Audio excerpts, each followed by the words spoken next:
Hi, welcome to A Foreigner in the Philippines. I wanted to talk about the Superman team. This is not Tibet. This is a group of guys who do the work on our help mission, and that is they go in and they build a house, and they build a house sometimes in 3 days. Now they don't have some of the things which you guys on construction take for granted.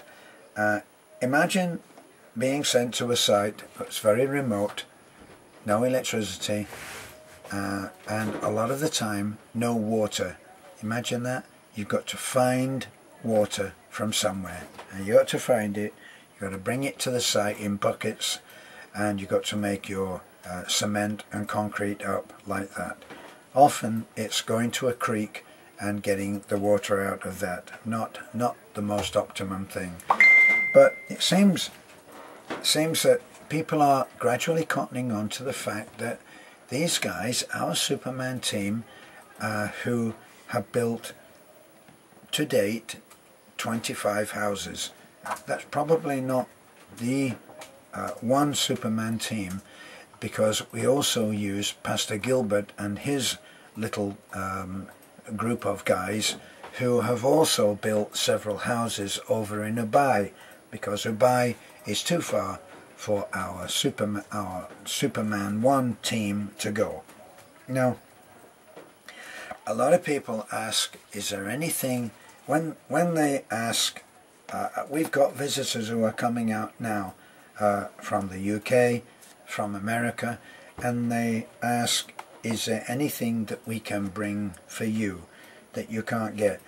Well, for me personally, and for my family, even my extended family, we are pretty spoiled, because we've had, over the year, we've had 30, I believe it's now 30 boxes balikbayan, and that's not including some of the things that people have got in touch with me and said, Terence, is there something that I can bring for you?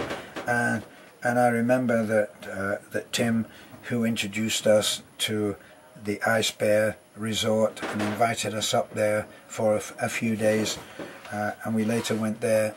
As a result of that, our friend Tracy, the Australian adventurer, he saw that the Ice Bear Resort and said, I like that, and he booked in, and he also booked us in for a couple of days as well, and that's how we met Tracy.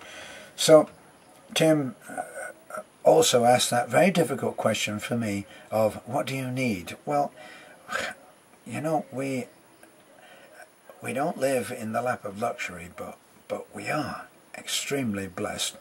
I'm still I'm still bathing outside in a little I don't know, mash type setup with a faucet and a bucket and a scoop, and I poured it over the head. And a lot of people have said, oh, for heaven's sake, Terence, why don't you just rig up a shower? And I will one day. I should do it, and it's on my should list. Okay, but actually we are so spoiled.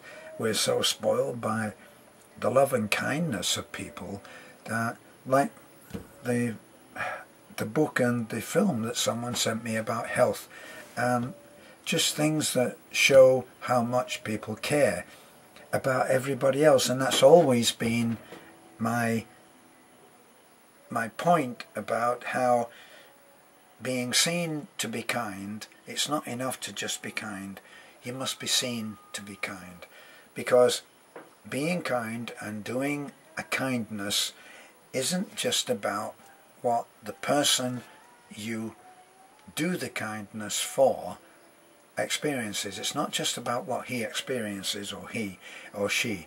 It's about what is seen. So there's the effect that it has on you, there's the effect that it has on someone else who is watching that happening, and then telling others about it. Yes, well, they did this and they did that, and then somebody sent a box and it had all of this stuff in it, and it goes on, and it's that pebble in the pond the big splash in the middle, and then the concentric circles as they go out and out and out.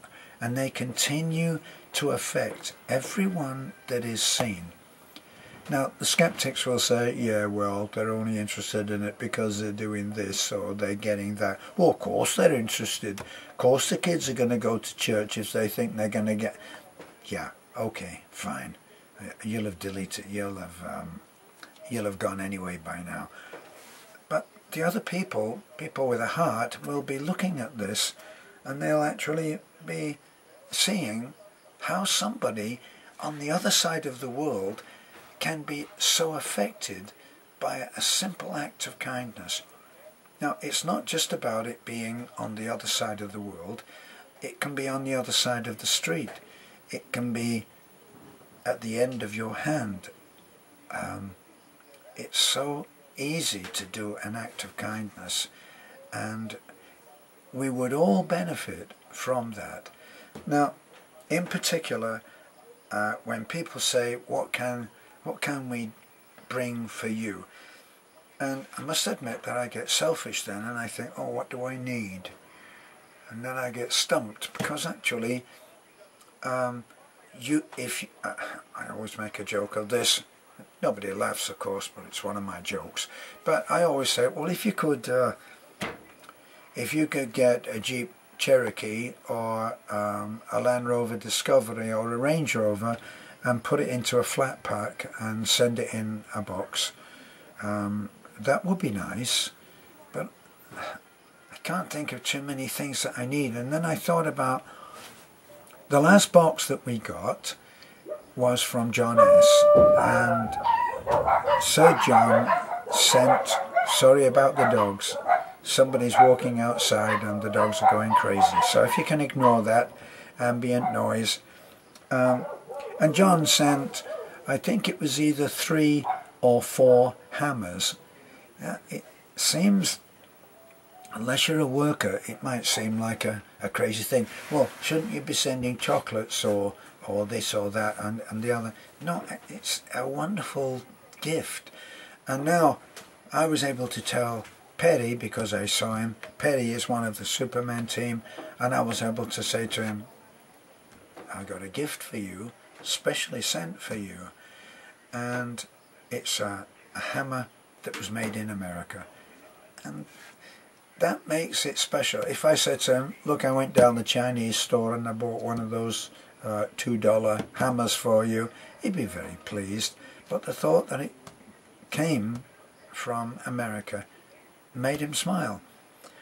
And so I thought, if I could give the Superman team one thing that would make their job easier, it would be a carpenter's pouch.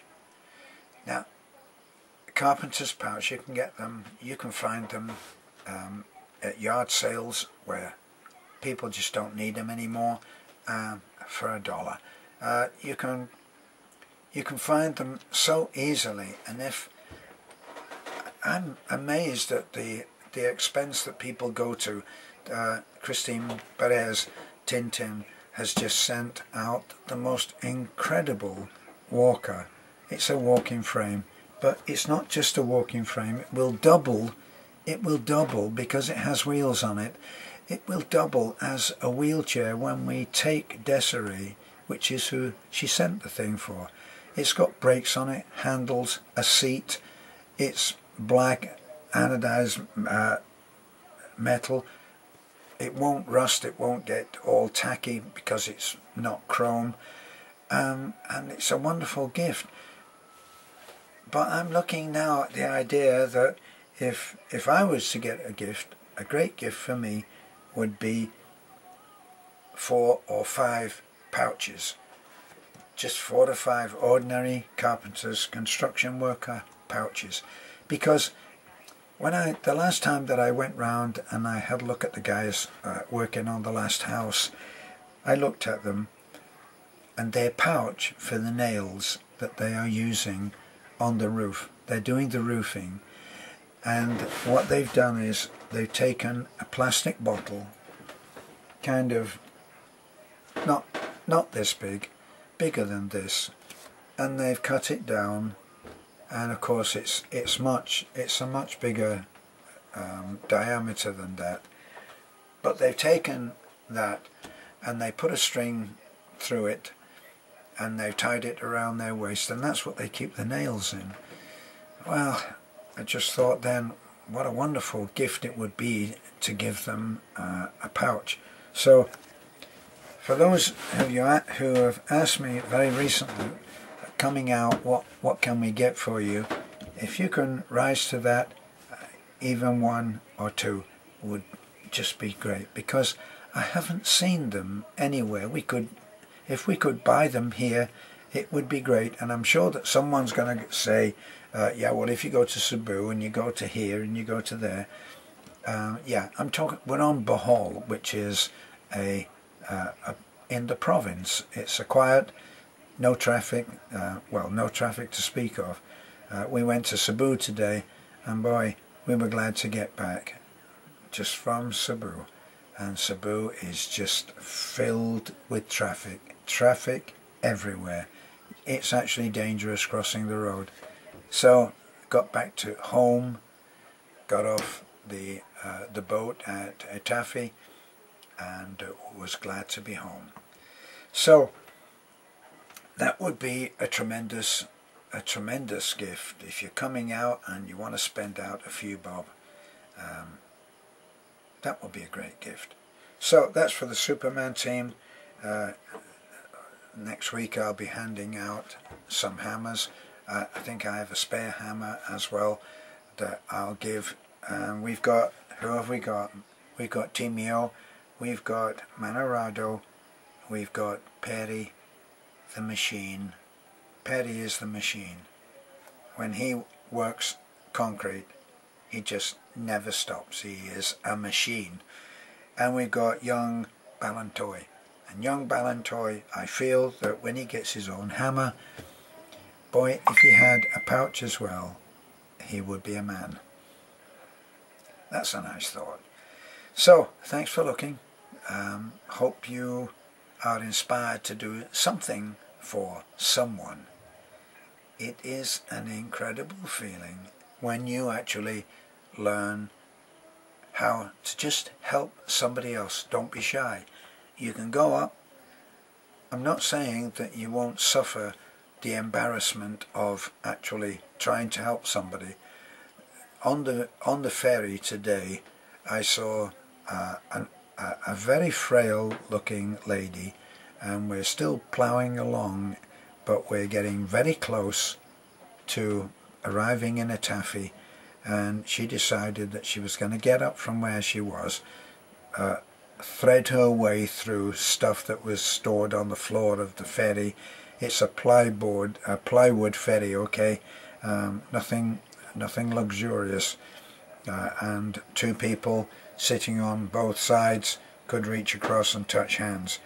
Well, she decided that she was going to get up and go to the door, and I thought she was going to try to go out. So I jumped up, thread my own way fairly quickly, and I get round and I offer my hand, and I point to the door, and as if to say, you want to go out? And she nods like that, but that meant no. She was saying no. And she was smiling, but I'd made a point. Everybody had seen a stupid foreigner get up and go around and offer to help someone, and they said no thanks.